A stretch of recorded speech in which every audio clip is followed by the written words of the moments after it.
Welcome, everybody, to our second episode of Quaker Libertarians video conversation. I'm here today once again with Juliet Nail. I'm Matt Hisrick, founder of Quaker Libertarians, and we're going to take a couple moments to have some opening silence. Juliet, why are we doing that? So Quaker worship is a listening and a centering. So the idea is we're going to be silent and listen for guidance and centering so that we deliver good content for you all today. All right, let's do it. Okay.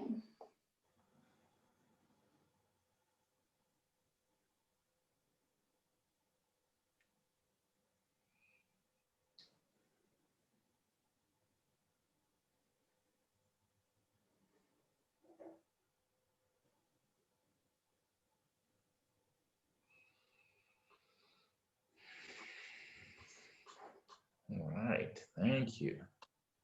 Perfect. I stopped sharing. We're hoping that this is recording the way we want it to, but we're going to find out. So today's episode, we're going to have some conversation about the anarchist experiment of Pennsylvania and its early founding. And this should be of interest to both Quakers and libertarians, but we'll see.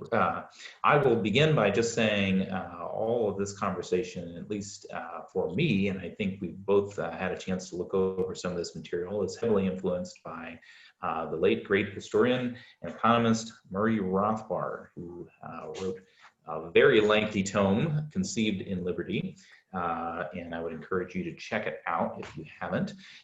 He spends a lot of time talking about Quakers, and it's really about the American experiment, and it gives what I have found to be a nuanced, distinct, and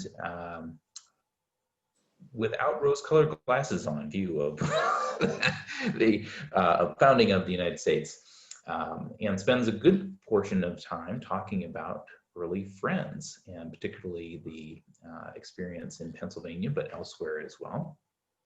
And there is a whole chapter on what he describes as a period of legitimate American anarchy. Julie, what do you think about this? Well, and what's interesting, what I kind of found interesting about that, so William Penn calls this not just that time period, but he calls the founding of the Pennsylvania colony the Holy Experiment, right? Or that's how I read it. And the Holy Experiment, you know, Penn had his vision, but then the Quakers kind of they didn't quite live out his vision. They basically ignored what they didn't like and lived the way they wanted, is kind of the long and the short of it. And so the highlights that I got, they refused any taxes. I don't know that they called it. They completely refused the very few requests to support the government, the taxes. They just completely refused. They refused to send representatives. They refused any representation or administration, and they still had roads, they still had commerce, they still had agriculture. So that's kind of the overview of what was going on. But why and how did they not comply? Right. So William Penn had an in with royalty, English royalty, because his father was owed many debts, and at that time, one of the ways that debts were paid off was large land grants, and so William Penn received this massive tract of thousands upon thousands of acres in the American colonies. And I would say, to your point, a couple things. One, his intent with this was twofold. One, as you said, this holy experiment to try what it would look like to have a sort of safe haven for Quaker belief, but also broad Christian belief generally, and was one of the few places in the United States where that was true at that time, although it wasn't the United States yet. It's a separate category. But two, to be a source of income. And so the trajectory of these colonies was that they were owned oftentimes by individuals or companies, and they would reap income by taxes, tariffs, land grant, what do they call it, rents, that kind of thing. So now, strategically, Penn made some interesting moves. One, he wanted to encourage people to move there and settle there. And so he started by saying, I'm not going to levy taxes for a period of time, that kind of thing. And then when he decided, okay, now I actually do want income, as you're saying, they didn't want to pay for it. But the other sort of piece I would highlight is his relationship with the Native Americans. I think he set the tone for what was distinctive among most of the colonies in doing actual humane treatment. Like these are human beings. We're going to negotiate with them. We're going to establish peace with them and engage in relationships such that, as Rothbard points out, no Quaker was ever harmed by a Native American. And this isn't just a particular Pacific tribe, that kind of thing. This is across the board. And that really, I think, was distinctive about what a Quaker experiment looked like. Well, and my understanding is that because of the Quaker belief that the Indians were equal and there was that of God in them, the Quakers were forbidden from just taking land from the Indians. They had to purchase it fair and square, and they had to live up to those treaties. So both the individuals as well as the colony did live up to those treaties. And I don't know if they were the only ones in the American colonies to do that. But because of that, the Indians did trust them. And as you said, they weren't, Quakers weren't harmed. There's a very famous picture, you'll probably know where it is, but the most famous image, Quaker image that I've seen is there's an image of early Quakers somewhere in the Northeast or in Pennsylvania, where they're in their meeting house and ostensibly hostile group of Indians come in and they're in the middle of silent worship, and they felt the worship and they gave up their attack and sat down and worshiped. You know the image I'm talking about, right? Yes, I could probably find it. If I had been more prepared, I would add it so we could share it. I didn't think about it. It just popped up. Yeah. You know, there was kind of this hierarchy in place where the sovereign, the King of England, was at the head of that, and then you had these various royal governors who oversaw the colonies. In some cases, it was companies that formed for this purpose. And then you had local officials on the ground who were enforcing all of the various things that were either imposed from the governors or from the king. And there were these structures of local officialdom, parliaments, and tax collectors, all of that kind of thing. To your point about there just wasn't compliance, part of what took place is the local officials, because this was a new colony, were not really focused on the day-to-day operations of government. They were about trying to survive in a new colony, running their farms and their businesses, that kind of thing. And so what took place is Penn was very rarely in Pennsylvania, and his local officials really weren't doing much of anything. And so there's this period, this is what Rothbard is referring to as an anarchist experiment, where the king really wasn't doing much in terms of enforcing anything on Penn. Penn was overseeing Pennsylvania, but his local officials really weren't doing anything. He was absent. And so there literally was no governing taking place. And to Rothbard's point, there wasn't chaos. So we assume anarchy means chaos. Right. But Rothbard would make the point that no, actually, people just went about their lives and things got done. There wasn't violence. There were peaceful relationships with the Native Americans. And, you know, this happened right here in what we think of the United States. This isn't you don't have to go back to the Stone Ages to find anarchy. You don't have to go to Rwanda to find it. It was right here. It was right here among friends. So that seems significant to me. Well, one thing that when I was doing my reading, I was looking for, it wasn't clear to me, but I would assume, even though the Quakers believed in peace, so they had, they tried to be peaceful with the indigenous tribes and with each other, that was part of their beliefs. They were armed, in my understanding, and they hunted. So I don't know if that contributed or distracted from the peace in any way. That was something I was kind of contemplating a little bit, like how would that be different today, or if that, it certainly may have made day-to-day governance easier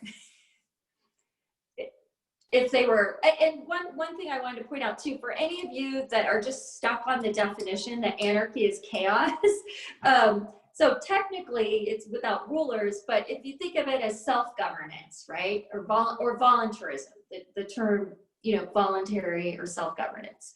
But yeah, so I'm just kind of curious, what are your thoughts on, did being armed make a difference, do you think? Well, so a couple things there. One, if you're familiar at all with Jeffrey Tucker, he has this phrase of beautiful anarchy, and his view is that anarchy is what allows systems to function. That you have sort of these rigid systems that simply cannot maintain their integrity without some flexibility in some areas where things don't go exactly as planned. And that is exactly what allows them to continue in operation. And so rather than thinking of anarchy as problematic, thinking of it as, okay, this is where creativity and innovation and new things happen.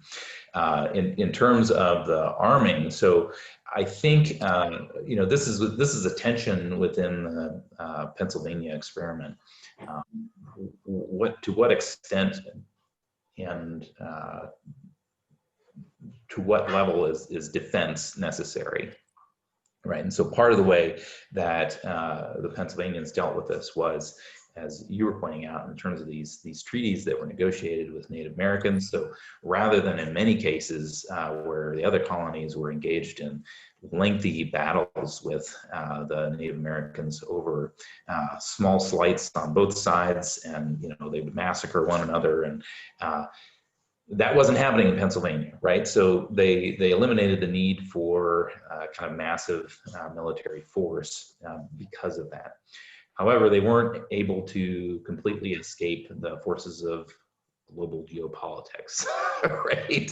So on the one hand, you have other colonies putting pressure on Pennsylvania to do more in the name of defense. You have divisions within the colony itself where not everybody is a pacifist, and there are concerns about defense. And then you have people within the colony and without that are sort of constantly clamoring for war with one person or another for their own interests. So this is a theme throughout early American history, where the colonies are getting embroiled in these international conflicts, oftentimes between France and England, but with others as well. And then the other groups used as sort of pawns in these various conflicts that are taking place. So one of the things that I found really amazing in some of Rothbard's work is him pointing out the ways in which the incentives for war drove the decline of Quakers in power in Pennsylvania. And he specifically talks about Benjamin Franklin's role in this, who was constantly trying to get people to switch over to print money that he could make money off of, because he ran the printing presses, and to increase the sort of war fever, which would have really targeted toward benefiting a select few. And he was able to drive a wedge between the pacifist Quakers and what were considered the more pragmatic Quakers, who were in different places with the rest of the members of Pennsylvania and the outside colonies and the outside nations who were impacting this. That's very broad strokes, but I know you read some of this and have some thoughts. Well, the big thing I thought was interesting is the fact that it was a religious haven, and they invited people. There were Baptists, there were Catholics, there were Dutch, they were German. So, you know, you had this Quaker group that was in power or set things up, and then you had all these other groups, right? And that kind of was part of the undoing in the long term. But and I'm trying to remember, it seemed like it was absolute anarchy for about 6 or 7 years somewhere. And then even beyond that, it was even once you had some rule, you know, quote, I think during that period, they kept trying to have administrators, and the guy that held the seal of Pennsylvania would refuse to let the administrator do anything, which I thought was really great, because he knew the Quakers and the people that were there, they were doing just fine. They didn't want to have anything of it. So they did kind of little subversive things like that. But then later down the road, you still had, when there was a government, you still had Quaker principles of, and at that time, Quaker principles were really clear that God gives rights, not government.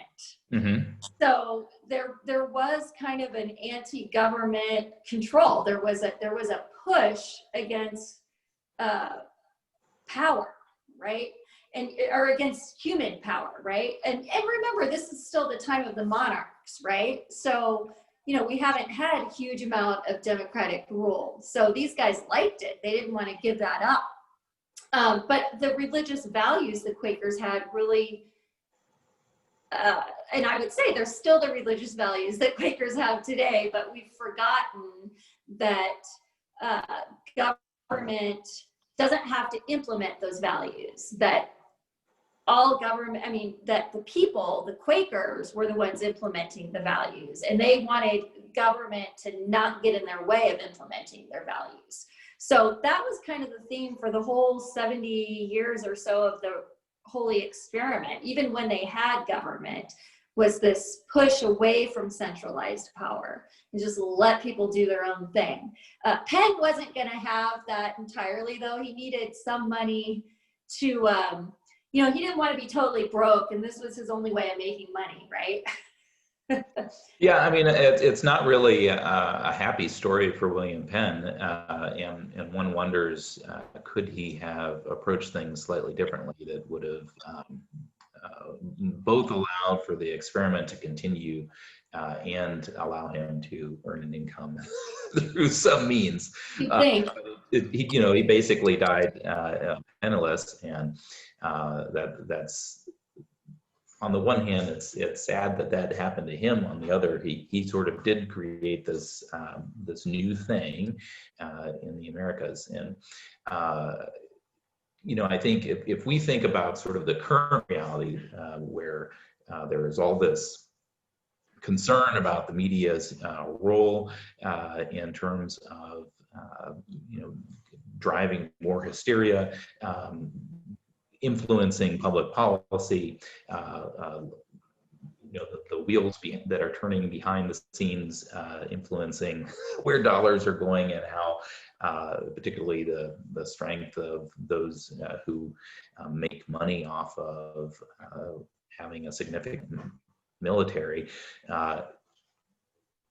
All of this is taking place in the 1700s in the early American experiment, and to know that none of that's changed. You still have people who, and it sort of happens over and over again as you read the Conceiving Liberty book, where those who had sort of principled positions in favor of liberty were few and far between, and those who were willing to trade away some liberties for the whole to gain some private benefit again and again were able to sort of drive these wedges, and that's ultimately what happens for the Friends, who got whittled down into the small core within the Pennsylvania Assembly of those who said, war is just wrong.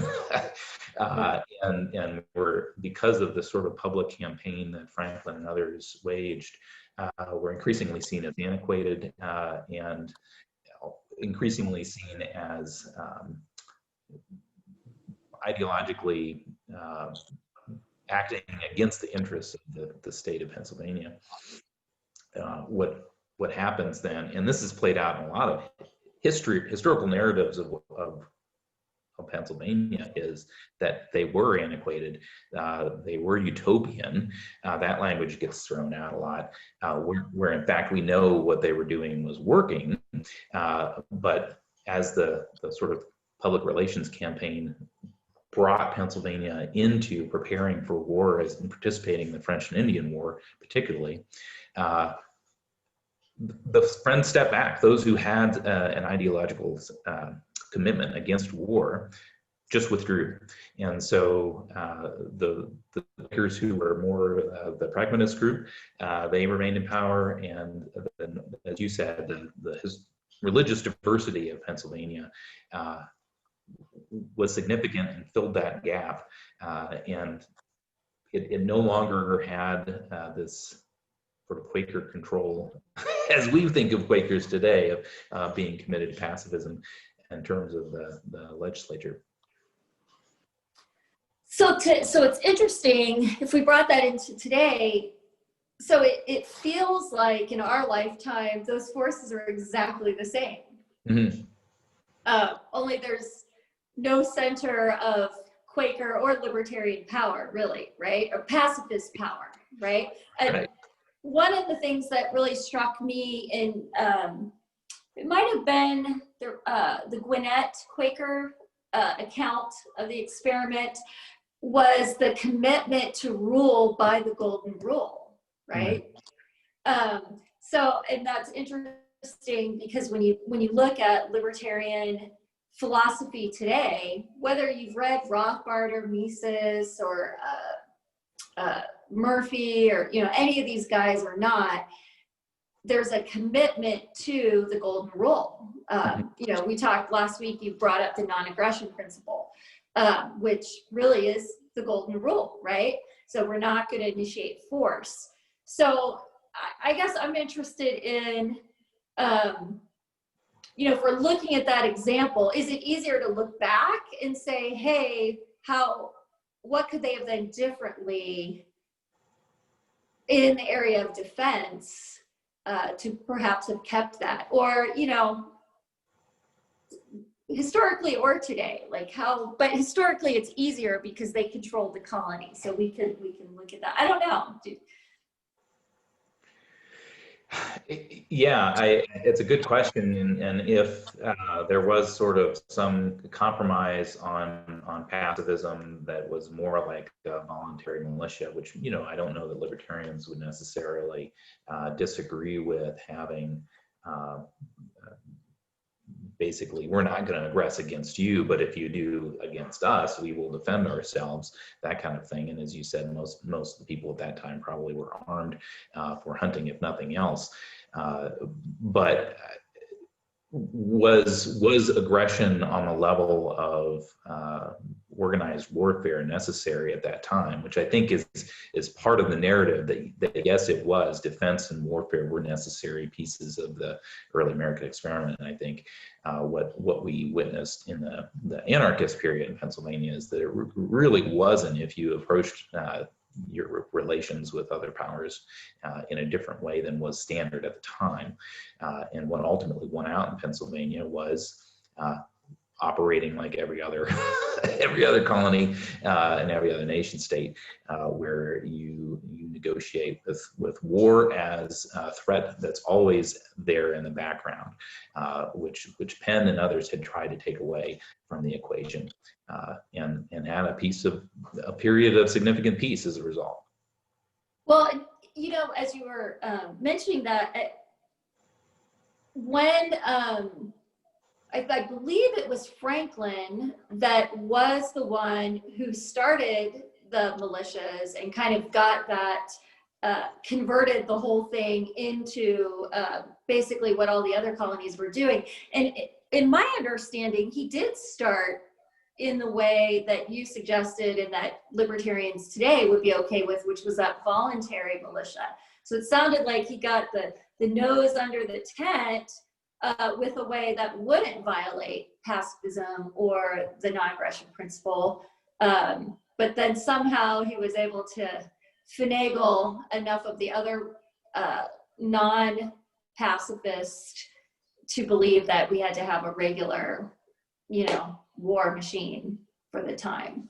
Yeah, and a lot of that has to do with stoking fear of outside aggressors, right? Which is still a mainstay of any war effort, whether it's in the United States or elsewhere. Is you working through the media to create demons out of your your enemies, and even those who aren't necessarily your enemies, but that can be used, and it has been used powerfully over the centuries to help those who, one, control all of the arms production, control all of the contracts that come with that, which was significant, building forts and the various measures that were needed to build up the defenses of a colony, and then as Franklin, as we mentioned earlier, ran presses, right? So he was very interested in moving away from a currency that was backed by some sort of metal to just fiat currency of paper, in part because he would get those contracts to do all the printing. And Franklin is held up as an exemplar of the American experiment to this day, and it was just blown away reading Rothbard's account of his role in really pushing Pennsylvania away from this libertarian experiment into something that was benefited Franklin directly, but wasn't good for Pennsylvanians. Right. Well, and what's interesting, there's so many ways to go of where that could apply today. And I liked your example of Jeffrey Tucker's The Beautiful Anarchy being the spaces in the economy today that just happen without centralized control. Mm-hmm. So I think that'd be interesting. I don't know if we can chat a little bit about that in the last few minutes of, kind of where. So that's an example of where it did work. And I would say that it kept going. Like as you went out into the frontier, you always kind of had an area that wasn't governed as much. So, I mean, I think we always kind of had, until the full settling, we had these pockets of, not official, but perhaps along the pioneer and the frontier, you still had that, not with the pacifist bent perhaps, but you still had that level of freedom and voluntary action.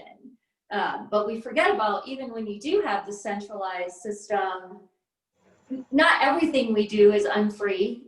It's not all controlled, right? Not yet. So I don't know, like, what are the biggest areas of freedom that you see in beautiful anarchy happening? Well, we'll have to do an episode at some point on Anthony DeGiussé, who specifically focuses on this frontier thesis of Sure. The United States was able to maintain a level of liberty that was greater than many other countries for as long as it did. And part of that was this sort of continuing area of freedom that existed with the frontier and the kind of possibilities that created. But I think Tucker's point is this is happening all the time. It's right now. I think one of those examples is digital currency, and Tucker is very clear that that's that's a great advance, is to not have a centralized government running your currency. And what are the implications of that, the kind of freedoms that it brings?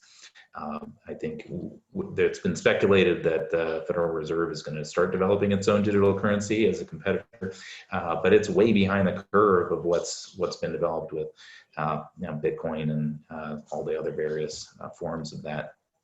And you'll see in the popular press both kind of fascination with this and a lot of fear what it means to have money that isn't fully regulated.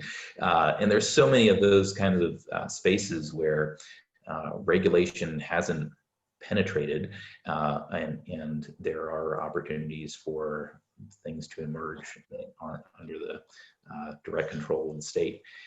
And you know, I was blown away at some point. Robert Higgs, who's another great author we'll have to spend some time with, talked about just look at your news, look at the newspaper, look at the nightly news, whatever it is you get your news source, and consider how many stories are driven by government action.